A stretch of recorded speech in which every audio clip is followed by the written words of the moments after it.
Hey friends, it's Mrs. Palin the librarian. Thank you for coming back to listen to my book review today. I am so excited to tell you about this book. Haydu was an author that I've read before, particularly her book Eventown I read last year. I found it unique and amazing and I loved it. So when I saw this book in the library, I grabbed it. I hadn't heard a ton of buzz about it, so I was maybe on the fence, but I said, I'm going to give it a shot because I loved Eventown so much. Oh my goodness. One Jar of Magic was refreshing and incredibly unique. It reminded me of really no other book. And I read a lot of kidlit, and a lot of books tend to be like, oh, that gives me a blank vibe, or that gives me a whatever vibe. This one was wholly unique. It was amazing, absolutely amazing. Magic. I was like, okay, it's going to be one of those, fairy tale. It was like nothing else. Okay, so here's the premise. It is a fantasy book, obviously magic. It is set in this fictional town where one day a year, on New Year's Day, starting at age 12, and everybody above age 12, they go to this lake and capture magic in jars. And then they can use the magic for whatever they want to make life better. Okay, so for a teenager, that might be, releasing a jar of magic and tweaking out your car, or doing your fingernails a permanent pink, or, silly stuff. But the magic can have bigger powers as well. Okay, so that's the core of it. Our main character is named Rose, and she's turning 12, so it's a big deal. This is her first capturing of magic. Her dad is the grand poobah of the town. He is famous for magic capturing. He is the smartest, the savviest, everybody idolizes him, especially his children and his family. He is completely focused on magic, and he has built up his daughter, who he calls Little Luck, to be exactly like him, and built her up for her whole life and trained her for her first capturing, and she's going to get the most jars, and the pressure was building. But Rose liked the specialness, right? The pride that he had in her. Well, the capturing comes, and she's distracted by a bunch of things, and she gets one jar. Just one. So all her friends are like, what? You only got one? And they start mocking her because she's been talking about she's Little Luck and all this other stuff. There was so much buildup. The father is beyond disappointed.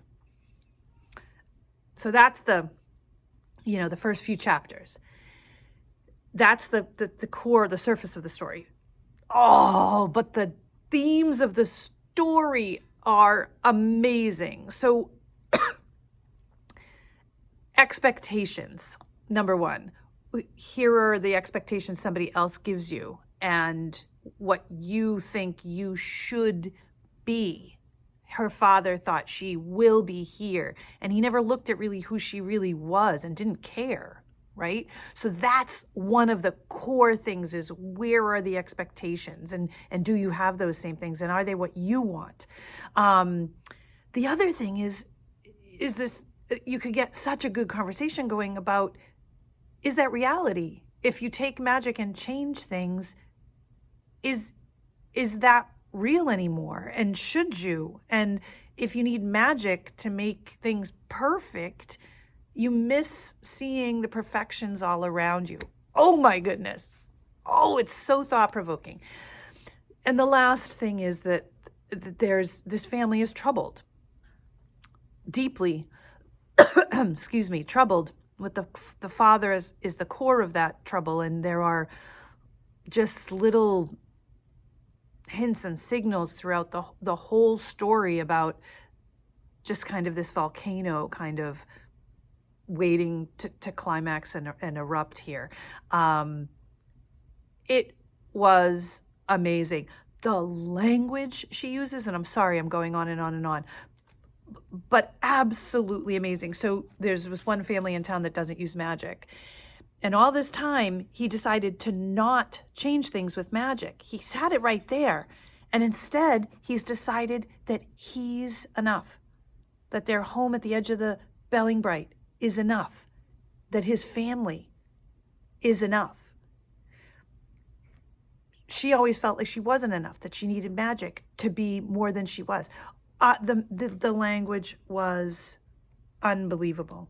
It's funny how something hard can start to feel normal, how sadness, excuse me, can start to feel like okayness, how fear can feel like skin, a thing that you can't be separated from. It's funny how easily the way things are can feel like the way things have to be.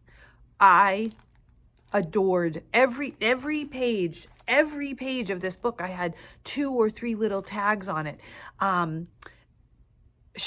There was a quote where she spoke of her father. He made me feel like I could only be what he wanted me to be.